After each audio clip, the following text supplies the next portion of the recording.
시청하시기 전에 구독과 좋아요 꼭 부탁드립니다. 감사합니다.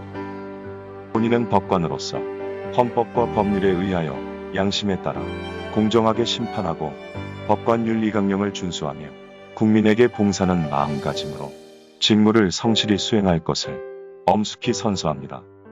이것이 판사로 임명되면 낭독하는 법관 선서문입니다. 검사도 비슷한 선서를 합니다. 나는 불의의 어둠을 걷어내는 용기 있는 검사, 힘없고 소외된 사람들을 돌보는 따뜻한 검사, 오로지 진실만을 따라가는 공평한 검사, 스스로에게 더 엄격한 바른 검사로서 처음부터 끝까지 혼신의 힘을 다해 국민을 섬기고 국가에 봉사할 것을 나의 명예를 걸고 굳게 다짐합니다.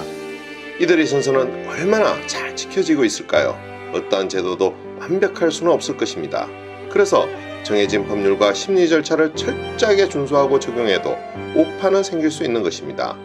하지만 더 큰 문제는 권력과 힘이 돈과 거래된다는 것입니다.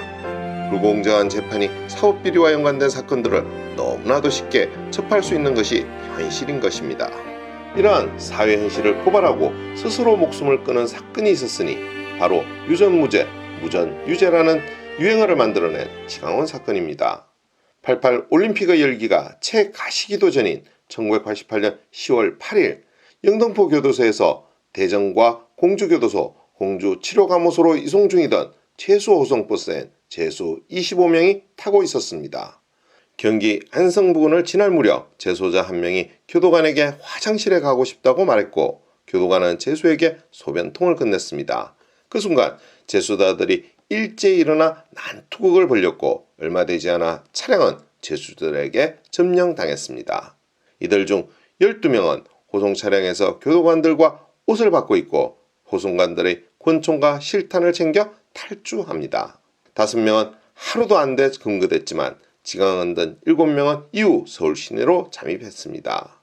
이들 중 지강은과 안광술, 한희철, 강영일 등 4명은 서울시 곳곳의 가정집에 들어가 머물기를 반복하는 이른바 인질 숙박을 벌였습니다. 당시 지강은의 나이는 35살이었고 나머지는 모두 20대였습니다. 먼저 그들은 대학병원 주차장에서 제약회사 영업사원을 인질로 잡아 그의 집에서 2박 3일 동안 함께 생활하였습니다. 인질은 수면제를 떠올리며 인질범에게 먹일 생각도 했지만 현실은 녹록하지 않았다고 합니다. 그리고 인질은 탈주범들과 함께 저녁에 술을 한잔하기도 합니다. 술을 한잔하면서 탈주범들은 속내를 털어놨습니다. 부모 없는 집에 자라 물건을 훔치게 된 이야기, 전과자란 이유로 이발소에서 쫓겨난 이야기, 꿈이 시인이었다는 것 등 삶의 외환들을 이야기했다고 합니다.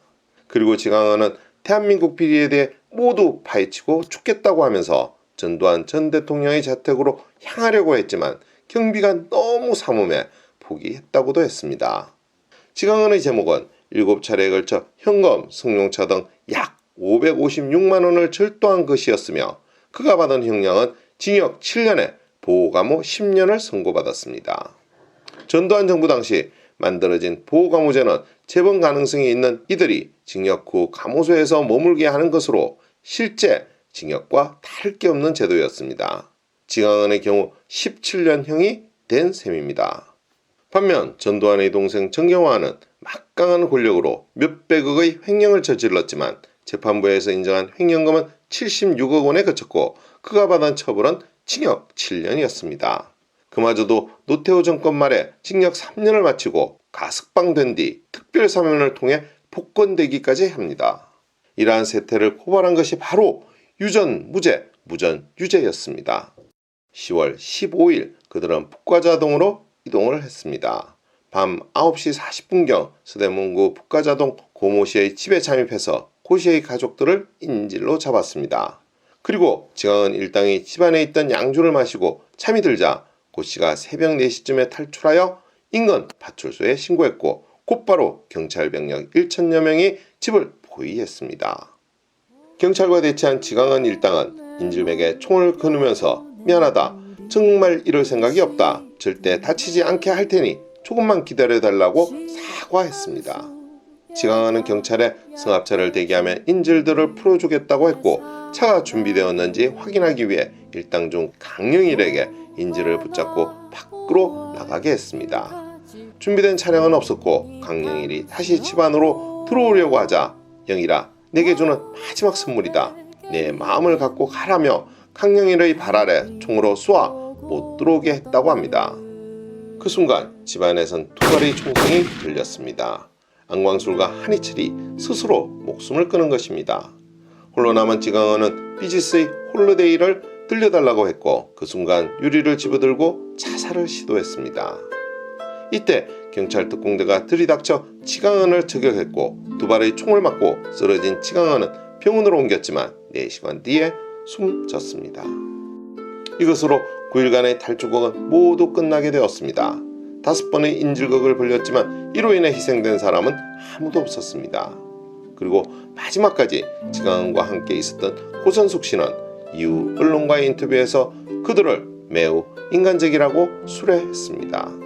그리고 그녀는 나를 인질로 삼아서 빠져나가라고 요구까지 했다고 합니다.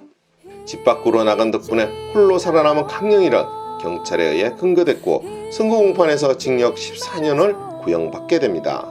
하지만 7년으로 감형되었습니다. 그 이유는 인질들이 그를 위해 써준 탄원서 때문입니다. 평범하고 단란한 우리 가정에 그날은 잊을 수 없습니다. 처음에는 모두 겁을 먹었지만 이들의 행동은 시간이 흐를수록 부드러워졌습니다. 이들에게서 나쁜 냄새가 아닌 인간다운 눈빛을 읽었고 후회의 마음도 읽을 수 있었습니다. 아침밥을 먹은 이들은 잘 먹었습니다. 아주머니, 신세 많이 졌다라는 말도 남겼습니다. 그리고 자기들이 떠나면 곧 신고를 하라며 고맙다는 인사도 잊지 않았습니다. 이들이 가고 난 후 우리 4식구 모두 울었습니다. 무엇 때문에 울었는지는 모르겠습니다. 정말 죄는 미웠지만 사람은 미워할 수 없었습니다. 부디 이 탄원서를 읽으시고 다시 한번 기회를 주셔서 희망의 빛을 벗삼아 세상에 좋은 등대지기가 되길 간절히 기원합니다. 오늘의 이야기는 여기까지입니다. 더 좋은 이야기로 찾아뵐 수 있도록 구독과 좋아요 꼭 부탁드립니다. 알림 설정도 잊지 마시고요. 감사합니다.